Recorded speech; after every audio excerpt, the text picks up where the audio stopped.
ये लेटर सीधा इजिप्ट के गवर्नर सलाहुद्दीन के पास भेजा। अब यहां से बहुत दूर सलाहुद्दीन इजिप्ट में आराम से बैठा हुआ था और उसे इन हालात का कुछ पता नहीं था। जैसे ये लेटर सलाहुद्दीन के पास पहुंचा और उसने ये लेटर पढ़ा, ये देखकर कहा जाता है सलाहुद्दीन को बहुत गुस्सा आया। सलाहुद्दीन ने फौरन नूरुद्दीन की बीवी की तरफ इस लेटर का जवाब भेजा और कहा, नूरुद्दीन की मौत की खबर मेरे लिए किसी तूफान से कम नहीं है।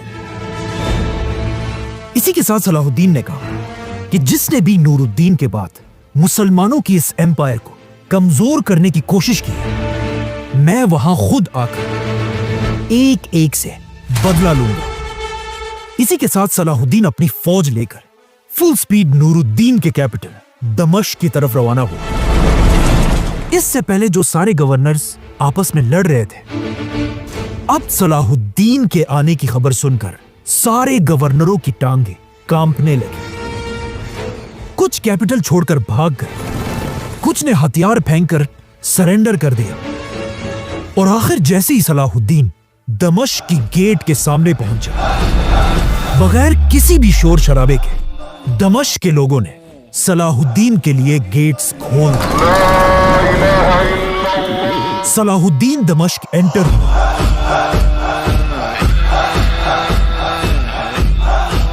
और इस तरह सलाहुद्दीन एक कतरा भी खून का बहाए बगैर सिर्फ 37 साल की एज में पूरी दुनिया का सबसे ताकतवर बादशाह बना। इस तरह इस पूरे इलाके का कंट्रोल सलाहुद्दीन अय्यूबी के हाथ में आया। इवन मक्का और मदीना भी सलाहुद्दीन के कंट्रोल में था। अब जब यहां सलाहुद्दीन सुल्तान बना, क्रूसेडर्स ने सलाहुद्दीन अय्यूबी के साथ एक एग्रीमेंट की कि आने वाले कई सालों तक मुसलमान और क्रिश्चियंस एक दूसरे पर हमला नहीं करेंगे।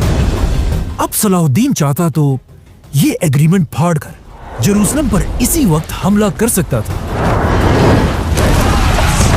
क्योंकि सलाहुद्दीन को अच्छी तरह पता था कि जेरूसलम क्रिश्चियंस की सबसे होली सिटी है और वो इसे डिफेंड करने के लिए अपने खून के आखिरी कतरे तक लड़ेंगे।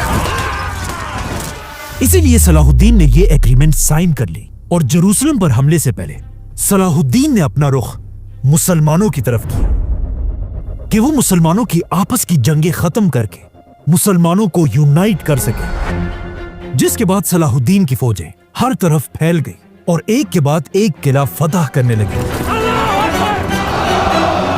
इसी के साथ सलाहुद्दीन ने हर तरफ बड़े बड़े मुसलमान स्कॉलर्स को फैला दिया ताकि ये स्कॉलर्स जाकर मुसलमानों की यंग जनरेशन को मोटिवेट करें कि वो मुसलमानों की आपस की जंगें छोड़कर फलस्तीन के बारे में सोचें, जिससे आहिस्ता आहिस्ता यंग मुसलमानों के जहनों में एक बहुत बड़ा चेंज आने लगा।